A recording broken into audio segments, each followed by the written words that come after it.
जहां एक तरफ राष्ट्रीय स्तर पर इंडिया महागठबंधन चरमराते हुए दिख रही है, तो वहीं दूसरी ओर महाराष्ट्र में महाविकास आघाड़ी आने वाले लोकसभा चुनाव को लेकर जोर शोर से तैयारी में दिख रही है।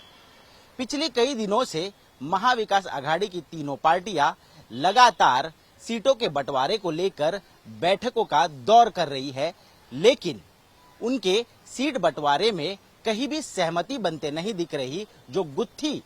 अटकी हुई है वो सुलझते नहीं दिख रही। अब ऐसे में वंचित बहुजन आघाड़ी के प्रमुख प्रकाश अंबेडकर भी पहली बार महाविकास आघाड़ी के आयोजित बैठक में पहुंचे और उन्होंने महाविकास आघाड़ी को आईना दिखा दिया।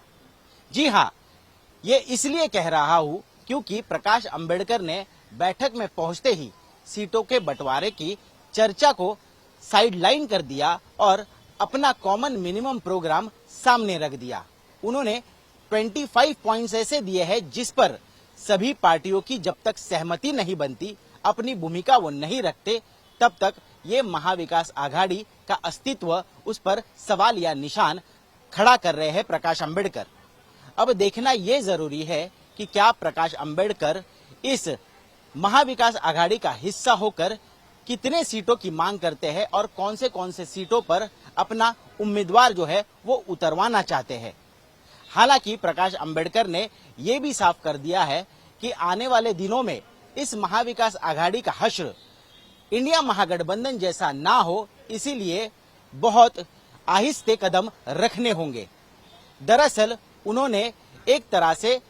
संजय राउत, जो कि शिवसेना उद्धव ठाकरे गुट के सांसद है, महाराष्ट्र के कांग्रेस के प्रमुख नाना पटोले, उनके सामने ही उनको शर्मिंदगी महसूस हो इस तरह के बयान मीडिया के सामने दिए। उन्होंने कहा कि इंडिया महागठबंधन का अस्तित्व अब नहीं रहा। उनका कहना है कि कई सारी रीजनल पार्टीज जैसे जदयू हो, जैसे आप हो या फिर ममता बनर्जी की टीएमसी हो, वो अब अपना रास्ता अलग कर चुके हैं और इंडिया महागठबंधन से फासला बना चुके हैं। ऐसे में उन्होंने कहा कि सिर्फ समाजवादी पार्टी ही एक ऐसी पार्टी है जो अभी भी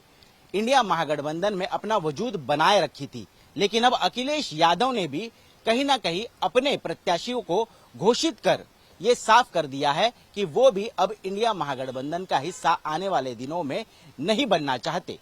ऐसे में अगर इंडिया महागठबंधन का अस्तित्व नहीं रहता तो फिर महाराष्ट्र में महाविकास आघाड़ी का क्या होगा, इस पर अब चर्चाएं गर्म हो गई है।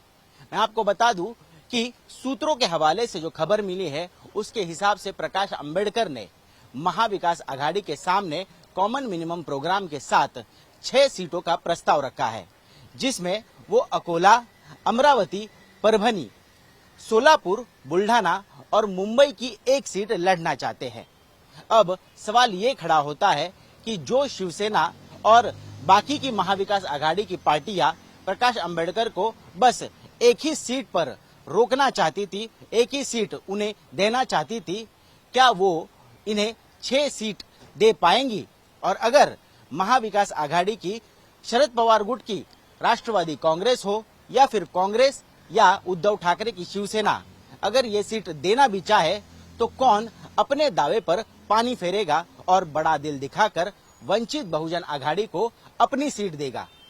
इसीलिए आने वाले दिनों में अब ये देखना होगा कि क्या वंचित बहुजन आघाड़ी, जो कि 2019 की लोकसभा चुनाव में एक बहुत बड़ा डैमेजिंग फैक्टर बनकर उभर कर सामने आई थी, जिसने कांग्रेस, शिवसेना और राष्ट्रवादी तीनों पार्टियों को अच्छा खासा नुकसान पहुंचाया था। कुल मिलाकर 14% वोट शेयर लेकर वंचित बहुजन आघाड़ी ने इन तीनों भी महाविकास आघाड़ी में शामिल पार्टियों के नाक में दम कर रखा था और इसीलिए अब अगर वंचित बहुजन आघाड़ी महाविकास आघाड़ी का हिस्सा नहीं बनती तो 2024 की लोकसभा चुनाव में भी वो बहुत बड़ा खतरा साबित हो सकती है। कैमरा पर्सन सचिन सावंत के साथ मैं ऋत्विक भालेकर।